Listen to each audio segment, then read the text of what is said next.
When Benjamin Franklin exited the Constitutional Convention, he was asked by a woman, "Sir, what have you given us?" His immediate response was, "A republic, ma'am, if you can keep it." Yet most Americans today have been persuaded that our nation's governmental system is a democracy and not a republic. The difference between these two is essential in understanding Americanism and the American system. Before we discuss political systems, however, it's helpful to address the confusion that has been spread about the political spectrum. Many have been led to believe that the political spectrum places groups such as communists on the far left, fascists or dictators on the far right, and political moderates or centrists in the middle. However, a more accurate political spectrum will show government having zero power on the far right to having 100% power on the far left. At the extreme right, there is no government. The extreme left features total government under such labels as communism, socialism, Nazism, fascism, princes, potentates, dictators, kings, any form of total government. Those who claim that Nazis and fascists are right-wing never define their terms. This amounts to spreading confusion. Toward the middle of the political spectrum can be found the type of government limited to its proper role of protecting the rights of the people. That's where the Constitution of the United States is. Those who advocate such a form of government are really constitutional moderates. So let's analyze the basic forms of government. They are monarchy or dictatorship ruled by one, oligarchy ruled by a few, democracy ruled by a majority, republic ruled by law, and anarchy, which is ruled by no one.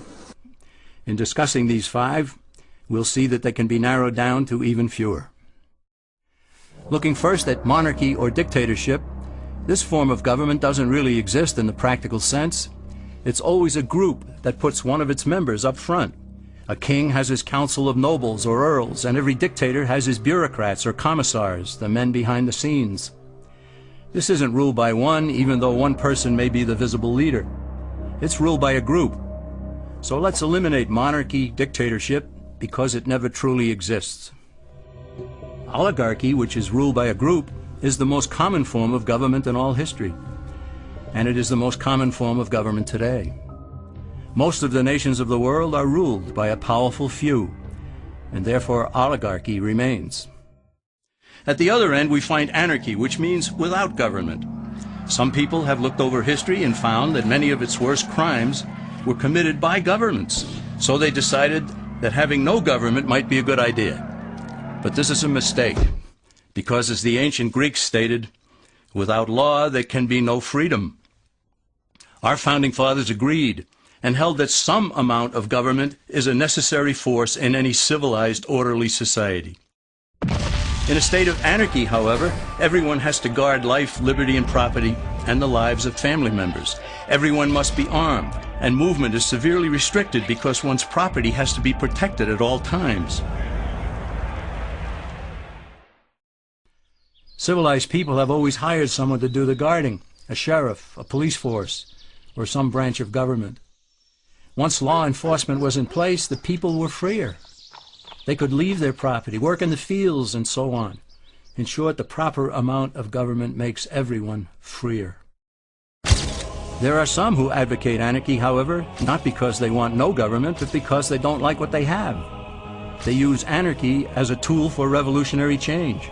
The condition of anarchy is very much like a vacuum where something rushes in to fill it. These calculating anarchists work to break down the existing government with rioting, killing, looting, and terrorism. Tragically, the people living in such chaos often go to those best able to put an end to it and beg them to take over and restore order. And who is best able to put an end to the chaos? The very people who started it. The anarchists who created the problem then create a government run by them, an oligarchy, where they have total power. This is exactly what happened in Russia that led to Lenin taking total power, and in Germany where Hitler's brown shirts created the chaos that brought him to power. But anarchy isn't a stable form of government. It's a quick transition from something that exists to something desired by the power-hungry. It's a temporary condition, and because it isn't permanent, we eliminate it as well. The word democracy comes from two Greek words, demos, meaning people, and kratein, meaning to rule. Democracy, therefore, means the rule of the people, majority rule. This, of course, sounds good, but suppose the majority decides to take away one's home, or business, or children. Obviously, there has to be a limit. The flaw in democracy is that the majority isn't restrained. If more than half the people can be persuaded to want something in a democracy, they rule. What about republic? Well, that comes from the Latin, res meaning thing, and publica meaning public. It means the public thing, the law. A true republic is one where the government is limited by law, leaving the people alone. America's founders had a clean slate to write on. They could have set up an oligarchy. In fact, there were some who wanted George Washington to be their king. But the founding fathers knew history, and they chose to give us the rule of law in a republic, not the rule of a majority in a democracy. Why? Let's demonstrate the difference in the setting of the Old West. Consider a lynch mob in a democracy. 35 horseback riders chase one lone gunman. They catch him, and they vote 35-1 to hang him. Democracy has triumphed, and there's one less gunman to contend with. Now consider the same scenario in a republic.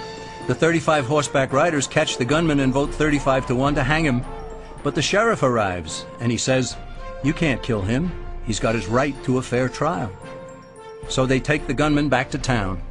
A jury of his peers is selected, and they hear the evidence and the defense, and they decide if he shall hang.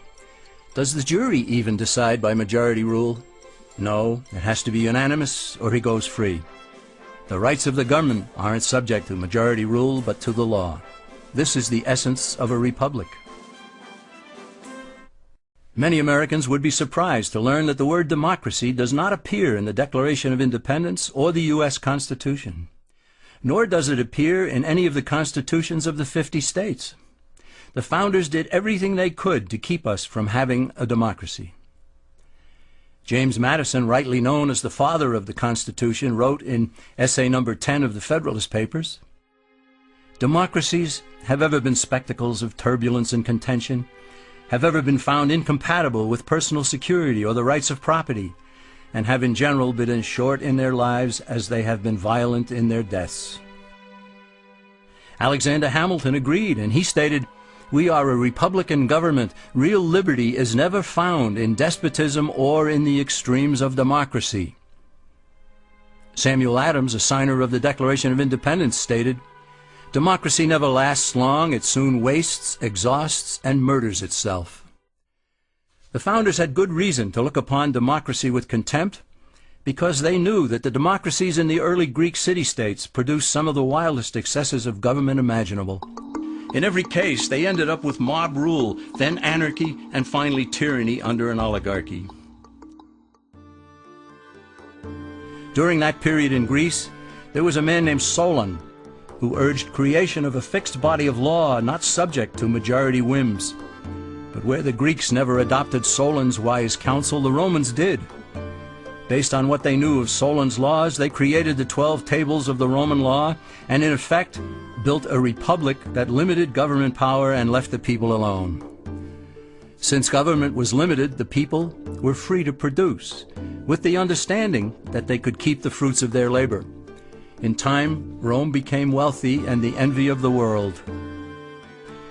In the midst of plenty, however, the Roman people forgot what freedom entailed. They forgot that the essence of freedom is the proper limitation of government. When government power grows, people freedom recedes.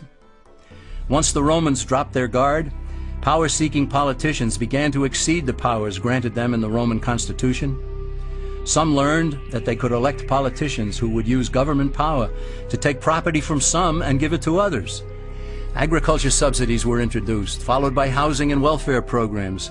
Inevitably, taxes rose and controls over the private sector were imposed. Soon, a number of Rome's producers could no longer make ends meet, and they went on the dole. Productivity declined, shortages developed, and mobs began roaming the streets, demanding bread and circuses from the government.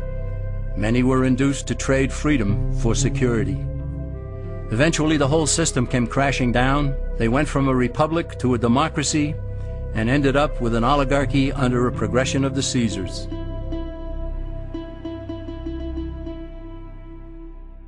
Thus, democracy itself is not a stable form of government. Instead, it is the gradual transition from limited government to the unlimited rule of an oligarchy. Knowing this, we as Americans are ultimately left with only two choices. We can keep our republic, as Franklin put it, or we will inevitably end up with an oligarchy, a tyranny of the elite.